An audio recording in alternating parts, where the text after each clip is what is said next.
have particular events in our lives where we can remember precisely where we were when we experienced or observed them. For me, watching the 80th year commemoration of China ending World War II and the precision that they displayed is something that is burned into the back of my skull. And even as black men, maybe we can't reproduce this kind of precision because we don't really have our own country, but it's a reminder of the importance of discipline.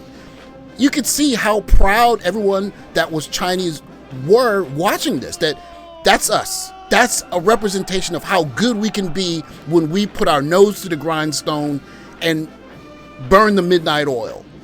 And it's something that is a reminder not just for their own pride as China, but as individuals, the importance of discipline and what it can bring us. And what a discipline at, yo. Hansel Emmanuel is an inspiration because he is kind of our version of discipline as black men. He was born with a defective arm that was very painful, so he had to remove it surgically. And he knew that if he's going to play high-level basketball, he's going to get double-teamed. So how do you deal with a double team? You spend hours and hours in the lab practicing how you're going to get through a double team with one arm. In short, discipline. Black male discipline. And what a discipline at, yo. This is the 4th day of school up, which is Thursday. Stay tuned for Friday. I have a very good video for y'all guys. And peace. Bye. Love y'all. One of the things about discipline, of course, is that it is best learned young. This is a young boy, girl. I'm not sure which pronouns to use. They, them, zim, there. Not even trying to be ignorant here. I simply don't know. Is he getting ready to go to school and learn? Or is he getting ready to go to school and manifest some kind of identity that he thinks is important for the people around him? Because the truth of the matter is, if he ends up 12 years out of school and he hasn't learned anything that's pertinent to the world around him, it doesn't really matter. But what he really needs is the discipline to sit down and say, however I choose to define myself, I need to sit down and learn this doggone math. But this is a symptom of a community that we come from that lacks this discipline. And what a discipline at, yo. Mama, you just for a sub sandwich. You just for a sub sandwich. Stop calling my all you do is call your daughters like a mother. You just for a sub sandwich. We're no stranger to what it looks like when a community is run not on discipline but on emotions, as there's this new call for many young ladies to say that we want to give our children our own last names instead of their father's last names. And well, it feels good, but a community cannot run on feel good. It has to run on rules, on discipline. Otherwise, you get a mess. What was the reaction when you figured out that you are brother and sister? It was like a whoa at first, but then it was just like, it's not weird to us because we didn't. It's not like we grew up together. Like, oh, hey, brother, hey, sister. Like, it's not no can to me. It's not trying to be like that. Everybody says you guys look alike, but I don't see that you guys look that much alike. I don't either. If anything, I look like my dad, you feel me? So, like, maybe that's what it is, you feel me? Like, we both look like our dad, maybe, so. Yeah, you both. And I look like a female version of my dad. Yeah, you so, do. You do. I'll give you that. Yeah. So. You're both very attractive. The whole family is attractive. I'll give you that. Thank you, bro. Thank you. And hopefully this clears up some of the confusion. Yeah. Is the truth. When you guys met, did you know you were brother and sister? No. And what a discipline at, yo. As you can see, a community can run into a myriad of problems if there's no discipline around not just the family creation and how you're going to decide who's going to get named what, but simply how you decide what a man is. Because if you decide what a man is based by how much action he gets from women, then it's going to pay to simp. And simp simply means saying whatever you got to say so that you can get access. I used to think that being a simp was a bad thing until I actually looked at the men that other men were calling simps. And I'm like, wait a minute, hold on. Are y'all calling men that treat women right simps? Are y'all calling men that can be honest with women simps? No, I think the simps are the straight men and the undercover men that cannot treat a woman right for the life of them because they don't like them are calling other straight men simps. This is the outcome of when a community puts all the value on getting access and no value on what the access produces. It just goes back to the fact that we need discipline. And if we can't have a community with discipline, it's just all going to go awry. And what a discipline at, yo. Princess treatment or bare minimum. Okay. Putting gas in her car. Oh, that's bare minimum. Opening the door for her. Oh, that's bare minimum. Paying for her nails and her feet. That's bare minimum. Bare minimum. Sending gifts just because. That's bare minimum. Bare minimum. I'm well taken care of. Giving her a head every night before bed. That's bare minimum. Surprising her with a random trip. Bare minimum. Bare minimum. We on one right now. We on trip number 9. We see a lot of content like this, especially for the black community, where essentially this is a black woman with a white guy and he's essentially perfect. And in the comments, you could see all of the comments like, I hope a love like this finds me and all of that stuff.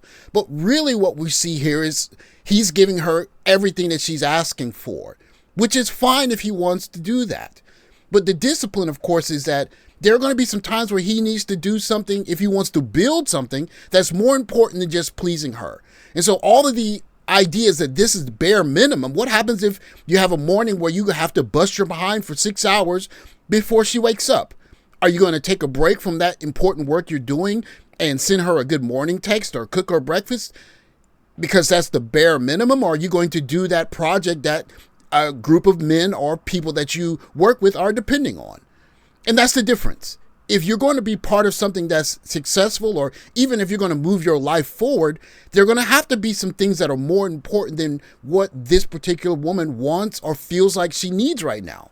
Because we all know that on any given day, at any given time, she could want something that's simply not really privy to you guys advancing your selves forward. And it's not really being mean or anything. It's just sometimes you have to sacrifice what you want right now for what you want in the future. That's discipline, isn't it? 9 to 5 is not for women. Unless you truly love what you do, it drains you. Here's why. Structure, deadlines, and constant hustle. They push you into your masculine. And when you stay there too long, you lose your softness, your creativity, and your radiance. This is an illustration of the kind of thinking that can actually tear a community down. Not necessarily because there's anything wrong with young ladies saying that they don't work in the same cycle as guys, but if you're going to legislate certain things into existence, then how do you write the rules so that sometimes when you're not feeling the best, you could just say, I'm not going to work right now, but other people have to work at a different standard. It just falls apart. You have to have some discipline. And some of the highest performing women I've ever seen have never complained about this type of stuff here. 9 to 5 is not for women. Unless you truly love what you do, it drains you. Here's why. Structure, deadlines, and constant hustle. They push you into your masculine. And when you stay there too long, you lose your softness, your creativity, and your radiance. Women thrive in careers built around flow, freedom, and flexibility. Not chained to the clock, but creating impact on your own terms. The only time a 9 to 5 makes sense is when you truly love the people, the work, and the impact you're making. Otherwise, it's not worth your energy. What a discipline at, yo. Salute to the Roger Report Live. I would love to stay up and listen to his streams all the way through, but I got to get my hands some sleep. He had this story on last night, and it's indicative of what happens when you have a community with no rules, that essentially all you do is say what you got to say so you can get what you want to get. Because when you don't have any rules, that's basically what happens. People take advantage of each other. And, well, that's just not how you run a community. Talk about, well, black women are in poverty. I look at the numbers and I say that black women ain't married. Ain't a bunch of single women supposed to be broke? It's supposed to be. They're And my definitely thing not is- doing the jobs that will make them not broke, so they supposed to be. Now, what he's speaking about here is simply that if you don't have families, if you don't establish a unit of society, then how can you tell guys who are not connected to women and children to come in and fix a community? Because even Obsidian has said this, that you're just basically choosing a group of guys that aren't worthy of being fathers and patriarchs to come and fix the fact that you don't have fathers and patriarchs. It's a no-win situation. But listen to this story because it's indicative of basically why you cannot have a black community without black family discipline on both ends. What is there for me to fix? She's single and she broke. Sounds like the right thing happened. What is there for me to fix?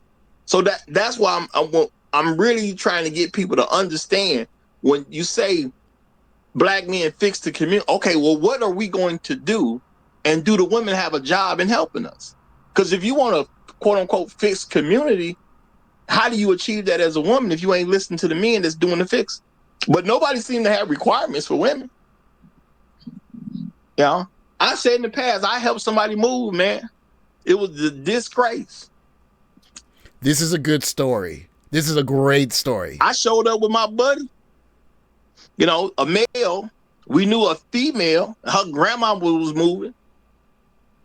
It looked like they just decided to move when we showed up. That's what it looked like. Nothing was packed up properly. You know? God damn. We was there. I'm telling you, bro, that's what it looked like. It looked like they just decided we finna move. Now, we done brought people up, and then they didn't even give us nothing good to eat. They got us some cold sandwiches at the end of the day. We helping you move all this stuff. Me and my man, we mad at it's a female friend at the time. We are furious with her. Real talk. And we spent a whole day helping her grandma move. And then they threw us like $20 like that's supposed to be something for like 12 hours of work. And there you have it. Essentially, when you try to have some kind of organization without rules, you get people simply using each other. And you can't really build anything on that.